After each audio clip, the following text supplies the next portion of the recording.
Mr. Shah, stops at just having one method. He keeps coming across. Who would know in February that we would again come back with more seats than last time? Except two people, I think except Mr. Modi and Mr. Shah, nobody believed that we would come back with a greater majority than in 2014. Anyway, I'll come back to that. But the Congress, you see, very interestingly, what happens is booth workers. So when elections are announced, a particular leader is given a ticket. He gets along some people and say, look, you're going to be my booth workers. You're going to be my booth managers. And that is how the election campaigning starts. But in case of Mr. Shah, he was very clear, no. You needed to have Panna Pramukhs, that is literally chief of a page, the head of a page, Panna. And so what was that Panna? You had the name of voters in your block, in your booth. So you needed to have a Panna Pramukh. You needed to have Shakti Kendras, cluster of booths. You needed to have a head of a Shakti Kendra. You needed to have a Vistarak, a very interesting concept of a Vistarak. For those of us who have grown up in the ashram, or those of us who are Swayamsevaks or Pracharaks of the RSS, it's a very interesting concept. That you have young professionals who suddenly decide we want to do something for the country, who have this aspiration. Like I had this aspiration. I grew up in the ashram, and very interestingly, it was intrinsic to my nature that I want to do something for the country. I don't want to take up a normal kind of, I don't want to live for myself. So you have these very interesting working professionals, and I have interacted with a number of them, IIM graduates, IIT graduates. Professionals who have been working and wanted to take a break. They came and said, we want to join and do something for the party, inspired by Prime Minister Modi's call, give some time for your country. So you had Vistaraks, young professionals, working for the party for 15 days, for 6 months, for 1 year. So suddenly we realized we had this huge army of young people wanting to work for us. And then you push them into districts with a party and a political program. And you realize that, how they were working on the ground, the narrative was changing. So, all these stories. For example, restructuring the party in terms of departments. We have departments in the ashram. So the concept is much building department, maintenance, electricity department. So here also, you have the library department, you have a feedback department, you have a samvad, you have an outreach department, you have a publication department. Earlier, the BJP had cells. So there were 130 cells. Each one had a visiting card and they would go around. They would do good work also. But unwieldy 130 cells the party had. He converted that into 19 departments and 8 projects. Projects are those which are to be implemented and completed in a time-bound manner. For example, the party must have district offices in every district. That is a project. Ganga Cleaning Abhiyan, that is a project which the party also participated. Instead of Ganga, it became any water body in your locality. Can you generate awareness about that? So we tried to capture all of this in this book because we distinctly felt there's a story. But the BJP story, or quote unquote the right-wing story, has always been told by the other side, by the outside. So you have this entire group, intellectual cartel or lobby or whatever you call it, in Chicago or in Paris, Christophe Chaffrelot and then their Indian satellites, Ramchandra Guha, and very good scholars, admirable writers and historians, but they have their biases. So we thought, why not tell the story from an insider point of view? But certainly it's not a hagiography. But I say, those who have worked with Mr. Shah obviously get sucked into his aura. You can't miss it. You can't get out of it. So you work very closely. I haven't spoken too long. No, that's fine. But you work very closely yourself with him this time in Bengal during the 2019 elections. And I remember when we met him 1 year back, somebody asked him how many seats were there in an actual contest in Bengal. for the 2019 elections 1 year back, and he said that we are actually in a contest in over 20 seats, and at that point nobody believed him. But then you saw that they actually went and won a massive number of seats there, and you saw this firsthand because you were actually part of the whole process. So can you tell us what did he change on the ground? What turned it around in Bengal? You see, it's very interesting. Let me start with the national picture. January 2019, we had our national council meeting in Bengal. There were two aspects to this national council meeting. One was that this was the first national council meeting in Ramlila Maidan, the historic Ramlila Maidan, which was meeting after Atalji's passing. This was the first national council meeting which was held in which Atalji was not there. He was not there physically for 15 years, but he was there at least. Second is, we were meeting after the resounding, in that sense, resounding defeat but by Viskar in Rajasthan, Madhya Pradesh and Chhattisgarh. Chhattisgarh was a bad defeat. So everyone was very demoralized. 5,000 people plus gathered in Ramlila Maidan. Now you have the general elections in a few months. And suddenly you have here the party president in his address saying कि हम 2019 में 2014 से भी ज्यादा बहुमत से जीतेंगे. So people were like, the workers were like looking, I think this is just, they were just saying this is pet talk. He's just trying to push this. There was absolutely no perception. And the entire media narrative was this. The entire media narrative was gone. Modi wave has crashed, no chance. It's over. So they were calculating that if it is 120, then what will the BJP do? If it is 193, then finished, it's over. Get ready for a life in opposition, etc. This gentleman kept saying that we have to believe that we are going to come back with a greater majority than 2014. 300 से अधिक, he said this. 300 से अधिक संख्या से हम आएंगे.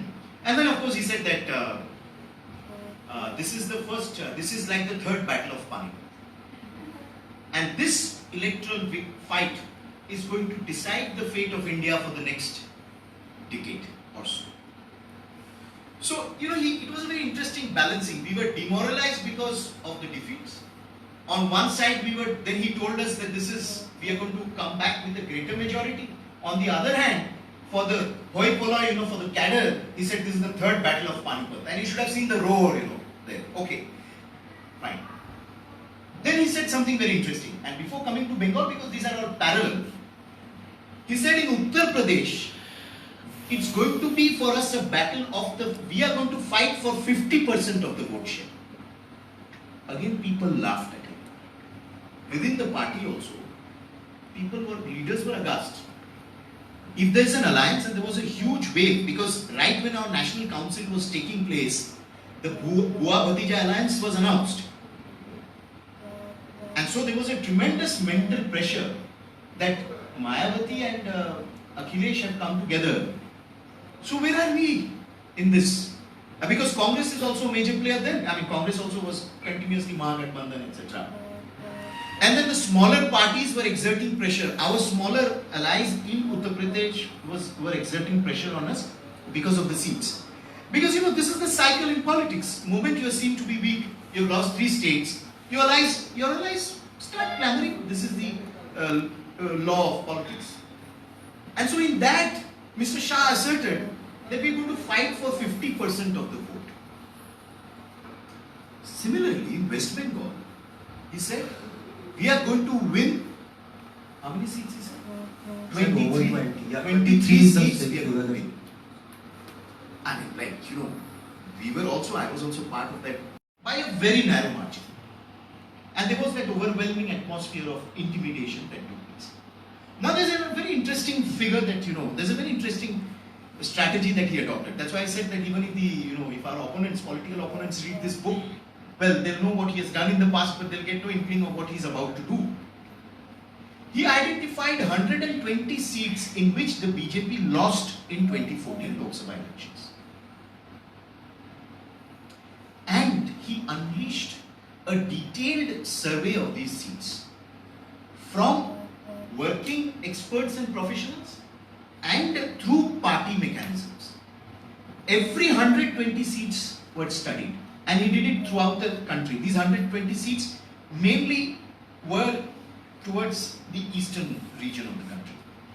And right at the beginning, he had also said that this election is going to be fought with a focus on eastern India. Out of these 120 seats, the BJP fought in 82 seats and it won 56 seats. You know, this part has been missed out by the analysts and the media in general. So, you know, because there was a clear narrative that, oh, UP में तो 73 कहाँ आएगा बस? No chance. आपने जो कर लिया 2014 में. How can you think of repeating 73 seats in UP? We did 64 in UP. We got 18 in Bengal. Earlier it was 2 in Bengal. In Odisha it was 1, we got 8. And out of these 120 seats that we did not win, we won 56. Now you realize, kyun this Sankhya was even higher than 2014. So it was a very interesting kind of, you know, in Bengal obviously we went around, and in Bengal the strategy was multidimensional. It was not only a reaching out to the grassroots.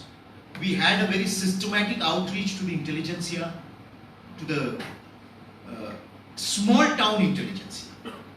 We went beyond Kolkata. And what I did during the elections in Bengal, it was not my idea. It came up from his mind. He just, you know, called me one day. He said, "Hey, Sunu, abhi kya?" So I was part of the you know, campaign committee material, the campaign literature committee, which was headed by Sushma ji. I was part of that. I was closely working with her. He called me up one day and said, "Tumko wahan jana hai, Bengal."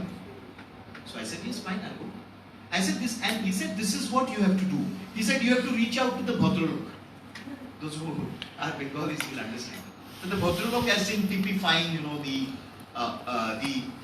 urban, rural-urban, middle class, intelligentsia, the citizen. So, you know, so we went out and we did that. So that was one aspect. And then he and Prime Minister Modi, every week they were in West Bengal, addressing 5 to 6 rallies a day. And huge response. In spite of helicopters not being allowed to land, last minute cancellation of public meetings. I myself have seen, I have tried to negotiate, you know, I mean, I'm not referring to anyone pejoratively, and a DM denying landing permission to the Prime Minister of India, trying to deny landing permission to the Prime Minister of India. Why? Because he wants to legitimately come and address public meetings. So, you know, under these circumstances, the kind of push that they gave in Bengal just changed the atmosphere. And then you also realized that Jai Shri Ram is not a bad word. That the Bengali has always identified with Ram and not only with Durga and Kali. You know, these were these narratives that were being pushed. Ram is not intrinsic to the Bengali psyche. You had this entire version of Ramayana, the Kirtibas Ramayana, which was written, it was so popular in households in Bengal. So you had this entire, you know, a kind of connecting to the roots. Ho ho, look who we have. Please, please. So we had this entire connecting to the roots, and where you had the likes of Dr. Swapan Dasgupta going to places of, like, you know, back of the beyond and addressing public meetings to the rural Bengali intelligentsia in Bangla. So that was the transformation that Mr. Shah brought about in us, in a sense. The other dimension about Mr. Amit Shah that we've not discussed so far is Amit Shah as an administrator. And you have written about his stint as the Home Minister of Gujarat. And now, of course, based on what you've written and what you've observed, did you expect him to take radical decisions as he has now in the first 100 days, abrogating 370? No, there's no expectation, he's already taken it. I mean, no, but did you expect him to take it based on your observations? Knowing him, having followed him, it was very clear that it's not going to be a sedate tenure as Home Minister. Certainly not. I mean, the way he has, brought about a bouleversement, so to say, in national politics. I mean, who could ever imagine that you would have 18 seats from West Bengal? Who could ever imagine that when you said you would fight on 50% of the vote share, you actually fought and won that? I mean, that was, unthinkable. So, you see, about his